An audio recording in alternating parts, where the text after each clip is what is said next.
Welcome to the Marc Steiner Show here on The Real News. I'm Marc Steiner, and it's good to have you all with us.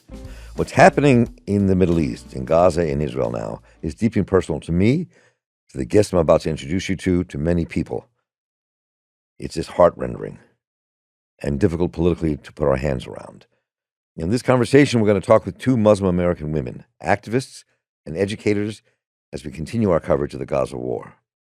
Dr. Zainab Chaudry is director of the Maryland Council of Islamic Relations, an activist and community servant who was removed from the Human Rights Commission here in the state of Maryland because of her posts and talking about her beliefs. We'll talk about that when we get into our conversation.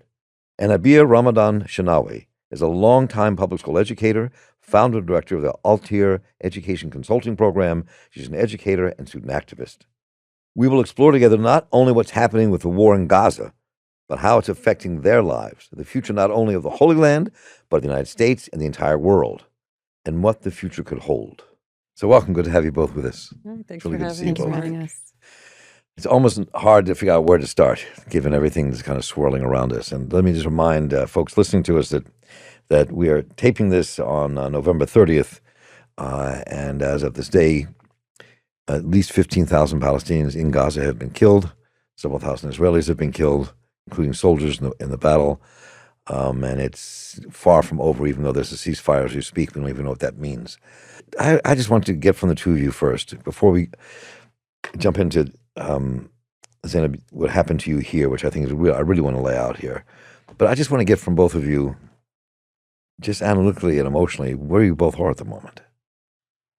I think for me, when people ask me that question, I tell them it's really been a roller coaster. I hate roller coasters in general. You don't like roller coasters? Oh no, I have a fear of heights. But that's another show.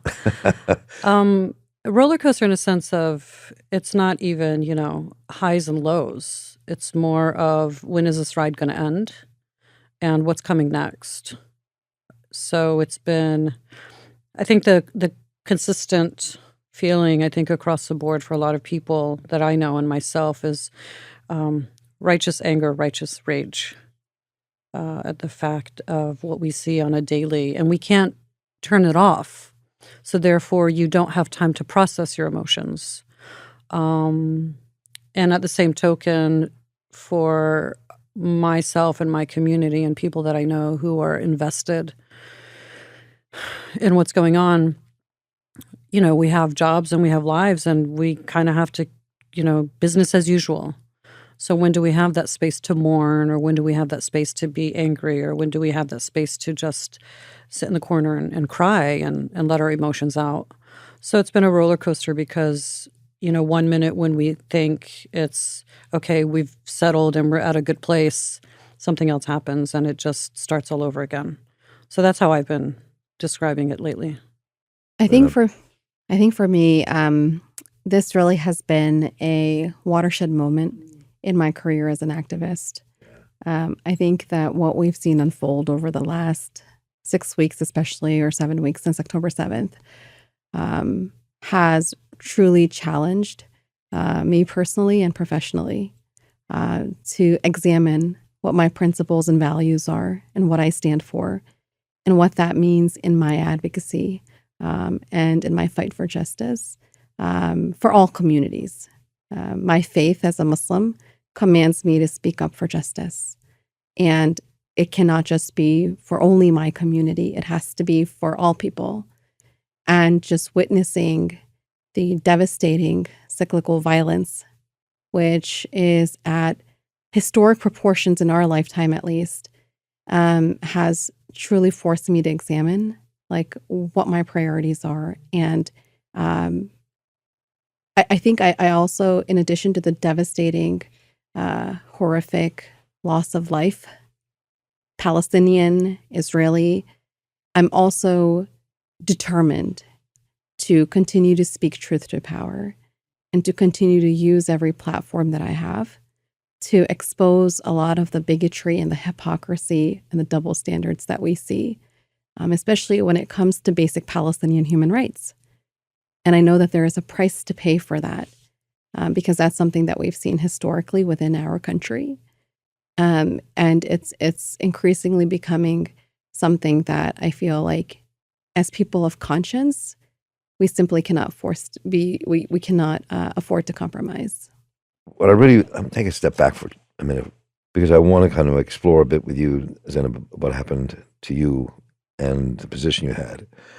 But first, before we do that, just for people who are listening to us, talk a bit about where your families are from and what's happening with your families now. Abeer. Yeah, Zainab and I were just having that conversation. So I'll try to condense it. I tell people I am a child of the Nakba and am child of Palestinian immigrants. Very typical Palestinian immigrant story. You know, my parents came in the late 60s, grew up on the south side of Chicago, which is the largest Palestinian population in the country, called Little Palestine. Typical, you know, one of 6 kids, grew up with a large family in a very tight-knit community. So that's where I'm from, married a Palestinian man. You know, I think it was very important that our parents really instilled that in us to, when you have to leave your country, whether it was for work or whether it was because you were part of that, the Nakba or not, I think for Palestinians it was very important to keep that legacy going. So as a child of immigrants, and a lot of my friends ended up, you know, marrying within the culture and within the community. Growing up in Chicago was interesting. I loved it and I hated it. I'm proud to say that I have very tight ties to my culture and who I am, and speaking Arabic fluently and knowing the Fallahi Arabic, as we call it, as opposed to Madani, you know, the cha-cha-cha part, which I think adds a little bit more nuance to it. But also growing up in a city that was very racist, did not like Arabs, did not, you know, Chicago is known to be a very segregated city.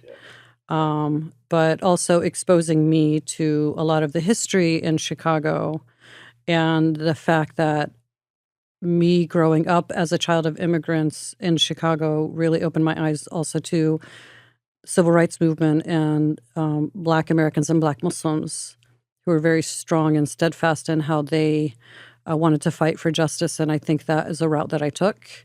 And I think being in such a large city with such a large community gave me that opportunity. But I also went to an all-girls Muslim school. At the time, it was one of the only ones. It's similar to a Catholic school, but it's all girls, and everybody in the school was, again, first generation. But all of our teachers were, with the exception of a few, were all of these women who were white but did an amazing job. Like, we never felt like we were othered. Like, we really got a sense of who we are, and they let us explore. Like, our principal at one point was an ex-nun. Right. You went to the school was a school for Muslim Private girls yes. run by a former Catholic nun. Yeah, she was the principal, exactly, right? And all of our teachers were these women who decided to teach at the school, a bunch of, you know, brown girls. And all of these I say because they were pivotal experiences for me as to what makes my upbringing unique and who I am today. So that's a little bit about myself. Zainab?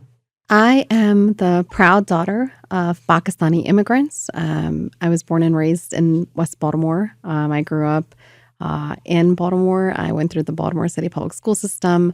And I think growing up in Baltimore City, I saw firsthand the effects of structural racism and the inequities within our society and how they disproportionately impacted communities of color. And I always had a very strong sense of justice and fairness. I'm the only daughter of parents. I have 3 brothers. My parents were the typical immigrant family. They were very focused on education. My father was a school teacher in Pakistan, and for him, it was very important to have better educational opportunities for his children. So he was very low profile. He did not want us to do anything that would draw attention to ourselves because there was an anti-immigrant sense of, within our society. And he just wanted us to be able to be safe. And I started wearing the headscarf when I was 19, and my father was just terrified for my safety.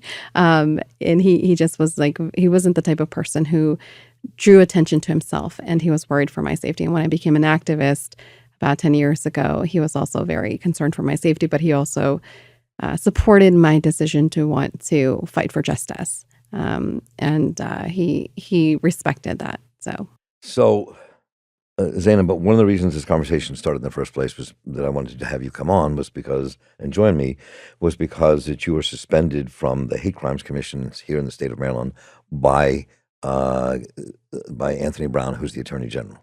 So let me just read this one piece that came out and just talk about why this happened. I mean, you had apparently what you've been posting on Facebook against what's happening in Gaza, against what's happening with the Israelis, is what got their attention and said, this is unacceptable and you can't be on this commission anymore. And as CARE wrote, they said, as Zainab has said, there's no conflict between condemning the Israeli government war crimes overseas and standing up against all forms of hate here at home, including anti-Semitism, Islamophobia, and anti-Palestinian racism. False smears from anti-Palestinian and anti-Muslim extremists will not stop me from standing up for justice here and abroad. We completely agree. Yeah, this was a witch hunt, right, by those individuals and organizations who want to silence critics of the Israeli government. And the fact that the Attorney General has taken this position to temporarily suspend my appointment to the commission, a commission that was established to push back against hate crimes within our state, unfortunately, it feeds into this narrative that is being pushed by a very pro-Israel movement that seeks to silence and erase and minimize voices that are drawing attention to the injustices that are occurring in Palestine, funded by billions of our tax dollars. Unfortunately, this is the only position on this commission that speaks for or represents the interests of hundreds of thousands of Marylanders who identify as Muslim, Arab, and Palestinian. And right now, during this temporary suspension, there is no voice on this commission that is representing these communities at a time when we're seeing unprecedented surge in hate bias targeting our community. So it's deeply troubling to see that the Attorney General feels pressured to cave in to these tactics to silence and intimidate and invisibilize those who are speaking up for justice in Palestine. Well, let's hope justice is done in this. I know that your fight around this is just beginning, and as it progresses, we'll stay in touch on this. So thousands of Marylanders have made themselves heard. They've been contacting the Attorney General and his office, demanding my reinstatement. And truly, they are the ones who deserve the seat at the table. This is not about myself. This is not even about my organization. This is about the service that we provide on behalf of thousands of Marylanders who unfortunately have not been acknowledged adequately by our state lawmakers, by our government, whose voices and experiences are not being centered and not being heard.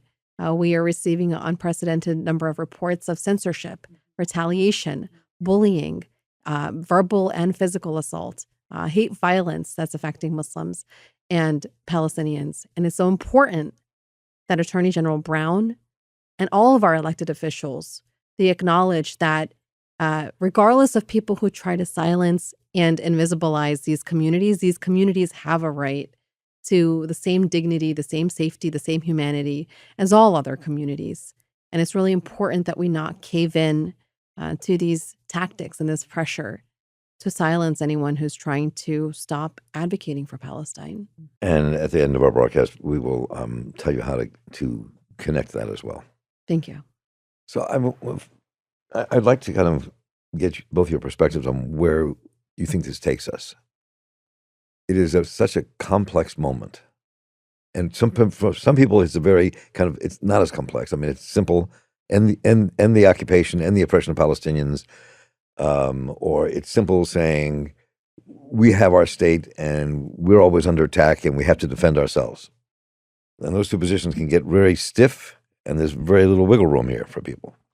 So, given what happened to you, and given the world that you grew up in, Abeer, so where do you think this takes us? Because I think in some ways that this particular war that's taking place right now in Gaza is got potential danger, not just for Palestinians in Gaza and Israelis and Palestinians in the West Bank and in Israel, but for the entire planet.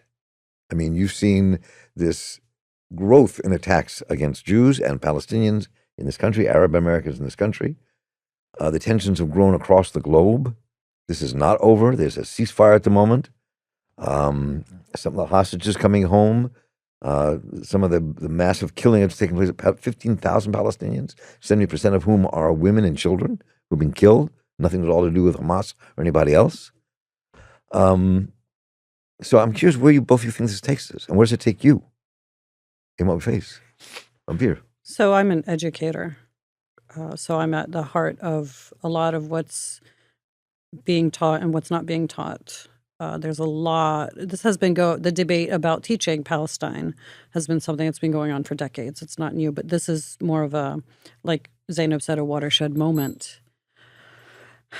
And I can speak on my personal experience as an educator and being in the field of education, where what really needs to happen is there has to be a realization of what are we going to call it and how are we going to call it. And I think the pushback is coming from communities where they don't want to be called occupiers. They don't want it to be called an apartheid. They don't want to be considered among the quote-unquote villains of history from the past. I think that's a really hard pill to swallow for people to sit there and say, I come from a community or an identity of people who are oppressing another people, right? And, Gabor Mate, I think, said it very well, where, him growing up as a Zionist as well, Holocaust survivor in Hungary, he said, sure, Israel has a right to defend itself, but it doesn't have a right to an occupation, right? Which I think is a very good point. But at the same token, what needs to happen is, why are we silencing the lived experience and the history of Palestinians? If we're talking about from the Nakba, which usually is not taught in social studies, we talk about the Holocaust. And I always like to say the Holocaust was a horrific experience that took place in Europe, Western Europe, but that is not my people's history, right? Just as we say enslavement should not be focused just on Black history, we need to talk about that. I think what needs to happen also now is there has to be a bigger push for the education of what's going on and how are we going to address these issues, because it's not just teaching the history, it's really a social justice movement. And if we're talking about equality and equal rights for all, you can't talk about that for one group of people and totally othering and demonizing another group of people. And let's be real. The reason why that's happening, if we look at historical concepts, the othering of Black and brown communities is a historical fact. And looking at Palestinians especially, where we've heard about them calling, human animals, the children of light versus the children of dark, the beheading of babies, which was retracted but still continued, and you don't hold these people accountable. All of these tropes feed to this hysteria of why we should be teaching it, as opposed to getting down to the real reason as to why are we censoring those voices? Why are we policing people's social media? Why are we not? A really good example would be ethnic studies in California, where there's a huge push to not even discuss and teach Palestine in the curriculum. So the question has to become why? And also the question has to become, if we told ourselves as a democratic country and society where free speech is one of the biggest ideas that is a foundation of this country, and I can stand in the middle of the street and say whatever I like, say about President Biden, but you can't criticize another government. These are questions that we need to ask, and why that's a dangerous precedent moving forward. All of us sitting in this room right now Mm-hmm. are Americans. Mm-hmm. And this particular war at the moment is affecting this country deeply. And we see you have a Democratic Party in the United States and a Republican Party. And the Democratic Party is where most people who are liberal, progressive, who are in the establishment kind of politics reside. Or used to reside now. Well, I would argue, they're still there. Sure. Except for some minority have gone up outside, but it still represents that world of the Black community, the Jewish community, the American community. The Mexican-American community, the Puerto Rican community are kind of more in the Democratic Party than they are outside of it at the moment, wherever that takes us. This particular conflagration, this war, what's taking place right now, I think has the ability, has the possibility of splitting that asunder. And we're seeing it take place. I think it already has. Right. You think it already split it asunder? You think you see the rumblings splitting it asunder?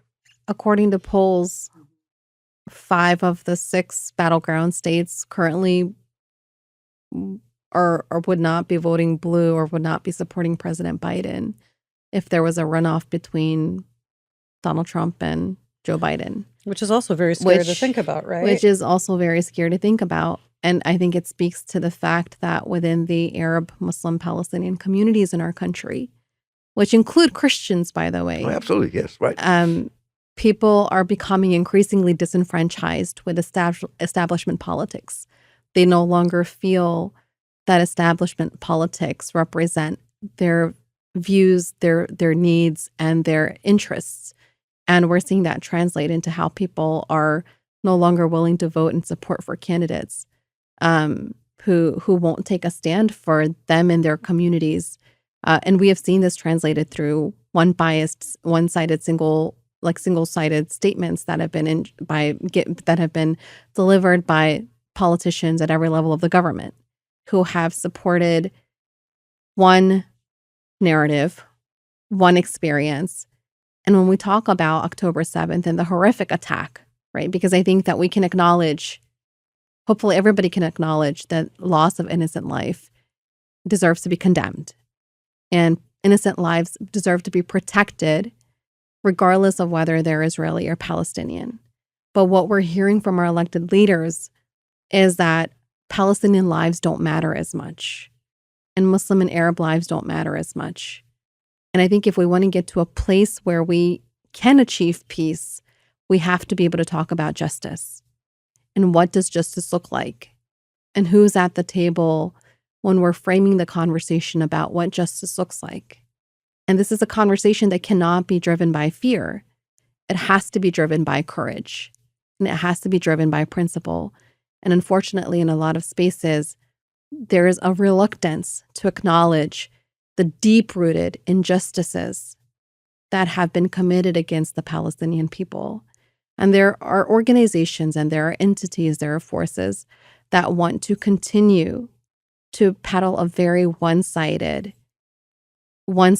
narrative of this story. And I think Abeer, when she talks about education, like that kind of hits the nail on the head, because when we talk about education, we don't learn about the Palestinian experience in our U.S. history or in our world history classrooms. It's forget talking about the Palestinian experience in classrooms. We have Palestinian children who are terrified to even tell their friends that they're Palestinian because their identity has become so politicized and weaponized against them.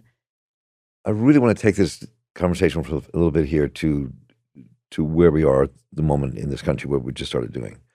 I mean, we've talked before we went on the air. I mean, it's one friend who was going to come in here, Altair Education, who couldn't be here today, is coming in next week. His nephew was shot by settlers in Ramallah. Mm-hmm. The kibbutzim that were attacked is where my family lived. Mm-hmm. Part of my family lives. Mm-hmm. And there are also kibbutzim full of Jews who wanted, Israeli Jews who wanted two-state solution or a dialogue continuing between Palestinians and Israelis to find a solution. Those are the ones who were both kidnapped and killed on those kibbutzim. So it's a very the complexity of all that is I've been wrestling with as well. But when you bring it here to this country, we are facing in the United States right now a right-wing push to really take over this country, and it's a very frightening one, and it's on the precipice of actually winning. Then you have this war that took place. That in many ways people don't talk about how it is affecting that coalition, that group of people in this country who would oppose the right, but could be shattered by this particular conflict at the moment. Whether it's people who are yelling, saying that we have to kind of support what's happening to the Palestinians, we have to open our eyes to 15,000 people. We can't be allowed, this kind of ethnic cleansing can't be allowed to happen. The Jews saying we are the bulwark of the Democratic Party and we've been here forever and we want to support Israel. This could be really explosive internally for our own country. So I'm wondering what you both think, where we go with that. What happens in this country? I'm not saying this is somebody who thinks the Democrats are wonderful. I'm just saying something just in terms of where our country is and how it deeply is affecting who we are. Where do you think it takes us? How do you think we get through this? Well, first of all, I think what needs to be really addressed is October 7th wasn't the beginning of everything that happened, right? I Yeah. think Was not, you said? it's not the beginning of everything that we've been talking about. The influence, the legislation, the support. October 7th, for me as a Palestinian American, that's not the only time that I want to talk about Palestinian Right, history. right. We're also negating the fact that as we're talking about Gaza, which is Palestinian and Palestine, words matter, 200 people have been killed in the West Bank. And you brought up settlers, which have been given the green light to basically do what they went at free will. So, and they're called settlers for a reason, because they are settlers. It's, denounced by every international law in the world. To answer your question, as a country, we have to make a decision on how we're going to move forward and how we deal with this, the country of what is Israel-Palestine, right? And we have to make a decision also if we want to tear apart our country based on what I would call favoritism for one over the other. Now, you talk about the right wing and the precipice. What people don't want to talk about is a lot of it is steeped in white supremacy. A lot of the mentality that's coming, it's not just anti-Palestinian. A lot of it historically anti-Black, anti-Brown, right. all of that, right? Right. So we need to talk about what are our democratic values as a country and what would make our country as a whole best for all of us and not just either one particular group of people, and why the emphasis on that particular country. Now, when they sit there and they say Israel is the biggest ally in the region, no, it's not. People don't realize how much aid Egypt gets to be who they are. Jordan, the whole entire Gulf area, that entire region. So a lot of that information needs to be something that we need to educate the American people on. Why is there, again, such a huge push to make sure that this establishment is something that we want to continue to the behest of a large number of people? As an American myself, born and raised here, I'm not just, but I'm born and raised here. I want what's best for my country as an American. Right. I want money for schools. I want money for the homeless. I want money for health care, right? So if we want to talk about what's best, why don't we start here and then talk about what goes out? Again, people are like, well, we shouldn't do the BDS movement, and we should. Well, what makes any country different if they are violating human rights, whether it's Russia, whether it's Saudi Arabia, whether it's whatever country, right? So I think that that's something that we need to talk about is why is it as a country we are playing favorites, but also blindly without giving any type of justification for what's happening with what's going on also with the Palestinians. I can see you get ready to jump in and say something. Go ahead.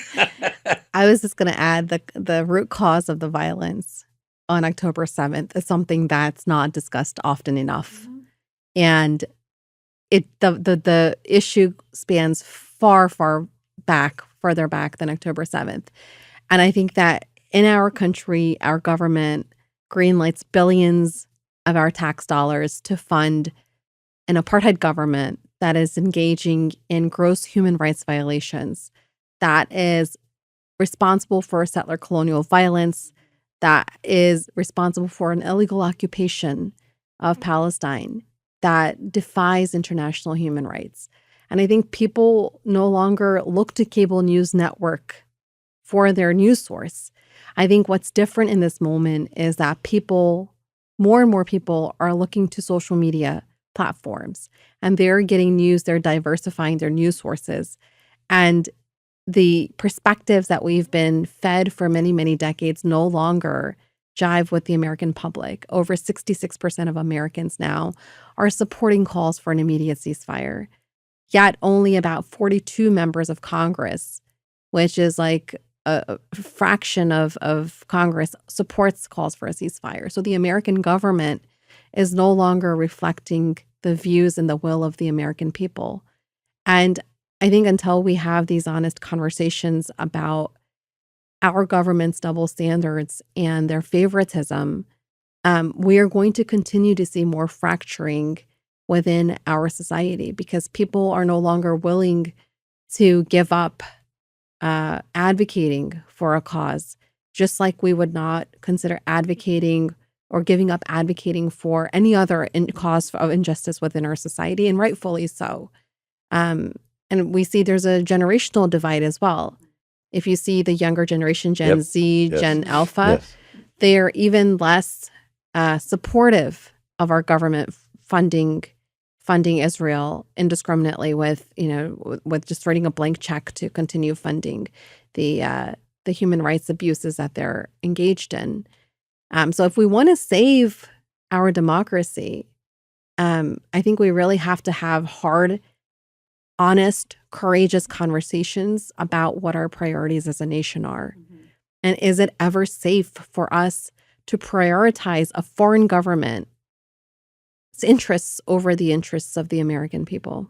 Go ahead, were you going to say something? I was just going to say also, like, the othering is very palatable in this country, where we have Rashida Tlaib. People can think what they want of her. Her constituents absolutely love her because she does what she does for Rashida Tlaib, yes, from Michigan. Yeah. But then we have this entire insurrection on January 6th, and nobody was necessarily censored or put at pause as much as Rashida Tlaib for saying things from her own lived experience. And I think this is also what's causing people to make the shift is, why is it so for one group and not so for another group? Like, if we're talking about democratic values, where does it lie where you have people who are with the same scale and with the same type of, whether it's criticism or any other type of how they're dealing with them as well? I've been thinking and writing about this a lot in the last couple of weeks since the attack on Gaza. Mm-hmm. And as I was saying earlier, the effect it has on this country mm-hmm. can be really profound. I think we're just beginning to see what ripple effects this could have. And when you look at, let's say, in the Jewish community, the growth of younger Jews saying no, mm-hmm. not in our name, is huge. Right. And I mean, demonstrations across the country numbering in hundreds of thousands of young Jews saying mm-hmm. no.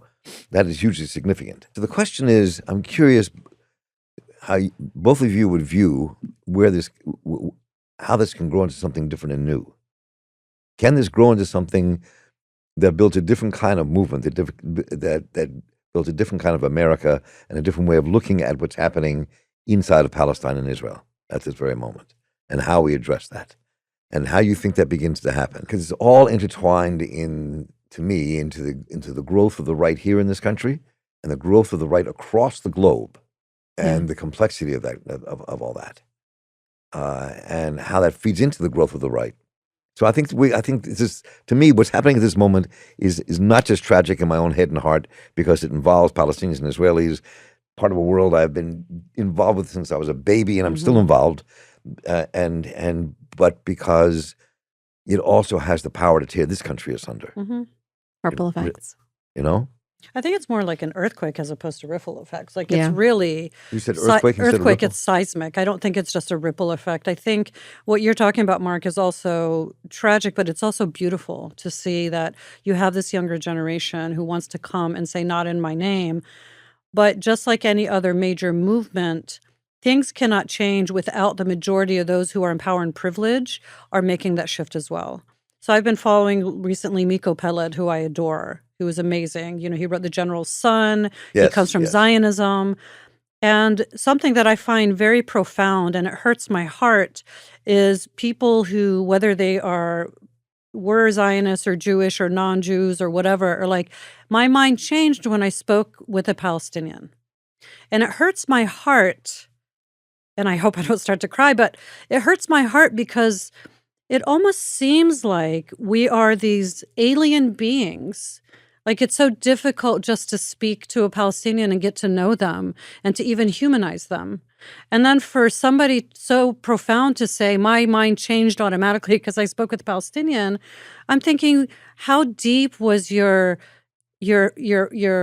emotional disconnect about a group of people that you woke up just because you spoke to a person who's Palestinian?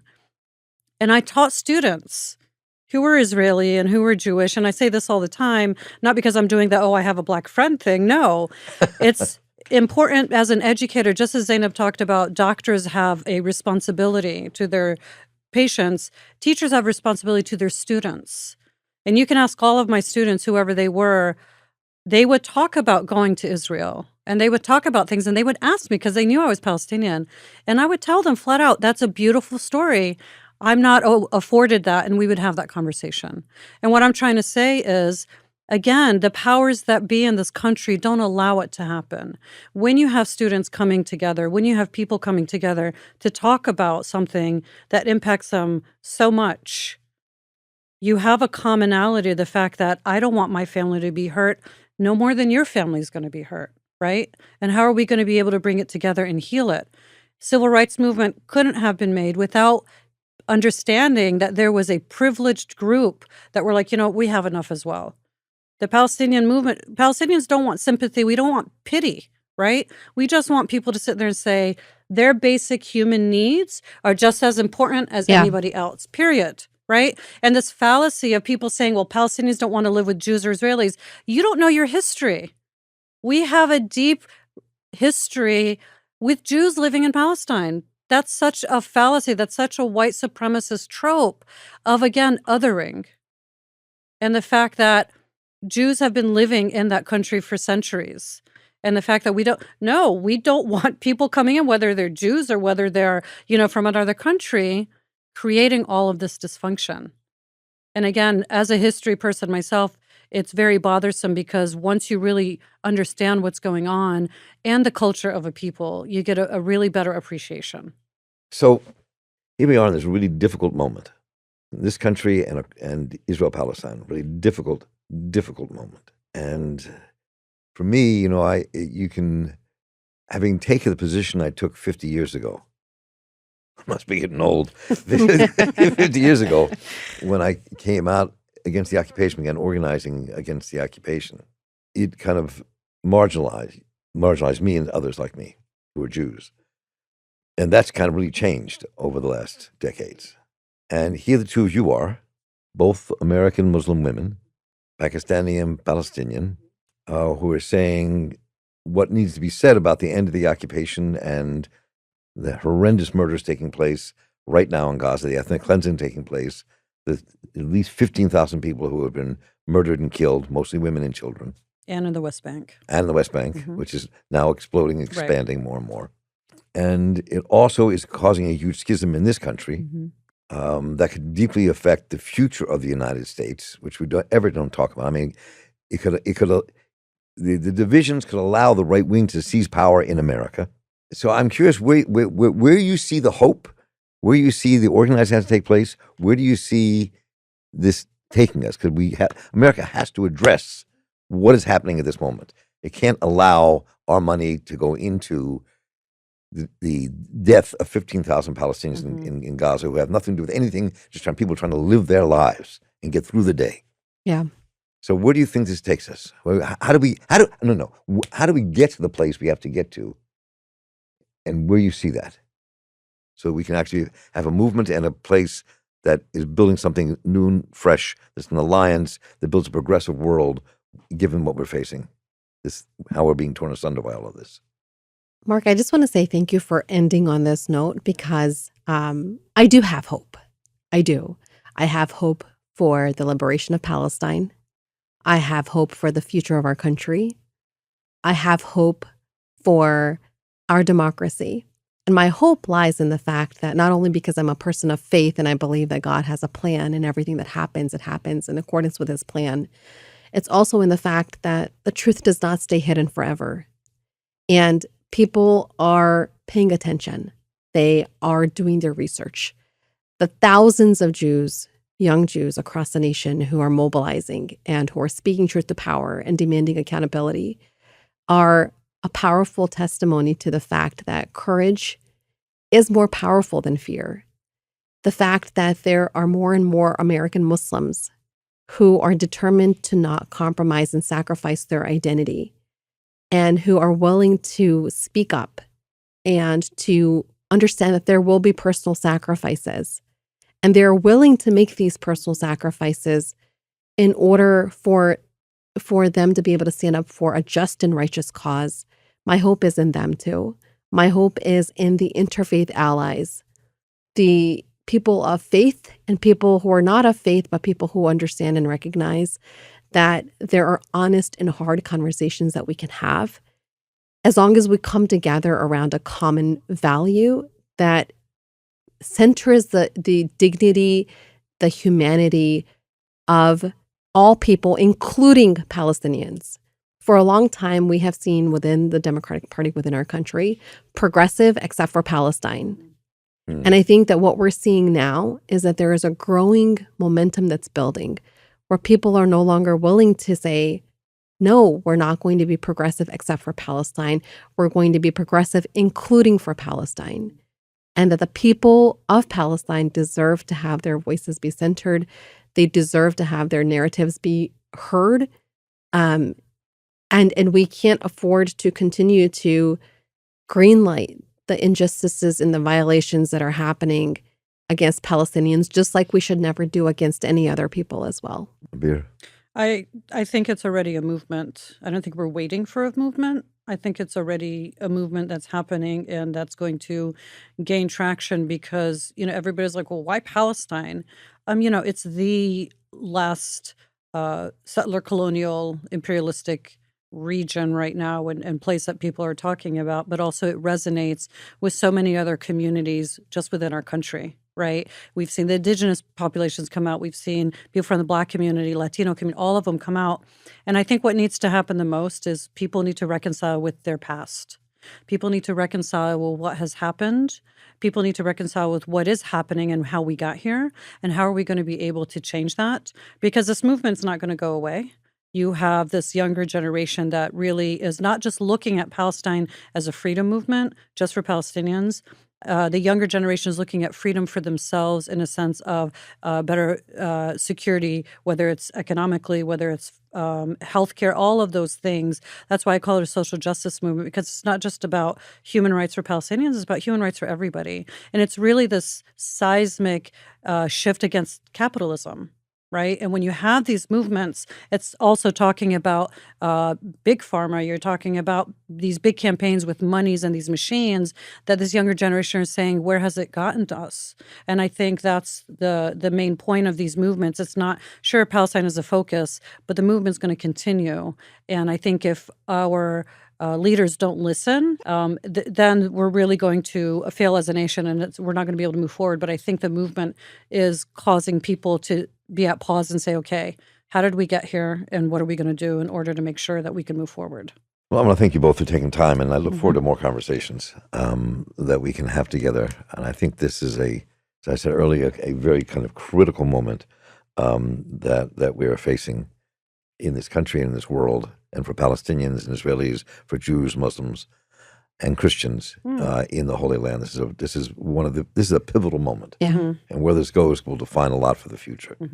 So I appreciate it, and I look forward to more conversations and staying in touch. And thank you both for being with us today. Thank Can you, I Mark. just read this last thing that I wanted to, or is it too late? No, it is not too late. Yes. Why don't you read that, then I'll say goodbye again. Oh, wonderful. Thank you.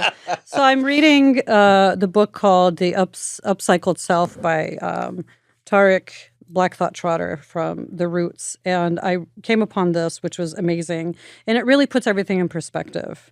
And I wanted to just leave off by saying this. He's about your past life and what you can do. And he says, here's how you accept and integrate all of the broken pieces of you, jagged from change and consequence. Take them up and dust them off. Consider them one by one. Be brave enough to love and let go what is no longer needed for this phase of your life. Piece back together what is foundational and give it a home. Reintegrate them and put them to use. They belong to you. They are you, the upcycled self. And I thought that was a pivotal moment when I read it of everything that's going on. And so I wanted to end with that. And I highly recommend the book. I think it's a wonderful way to end this conversation. Abeer Ramadan-Shinnawi, thank you so much for being here. Thanks for having me. And Zainab Chaudry, it's good to have you as well, obviously. Thank you. You for introducing us and getting your friend here with us as well. Of course. Thank you so much. Thank you. You're both. welcome. Thanks. Thank you all for joining us today. And I want to thank Dave Hebden and Cameron Grandino for running the show and editing this program, and the tireless Kayla Rivara making it all work behind the scenes, and everyone here at The Real News for making this show possible. And we'll link to the stories about Zainab Chaudry's battle to remain on the Hate Crimes Commission and more here on the site at The Real News Network. So please let me know what you thought about what you heard today, what you'd like us to cover. Just write to me at mss@therealnews.com, and I will write right back to you. And stay tuned for more conversations and stories from Palestine and Israel. Well, here on The Real News and the Steiner Show, more will be coming up in the coming weeks. So for the crew here at The Real News, I'm Marc Steiner. Stay involved, keep listening, and take care.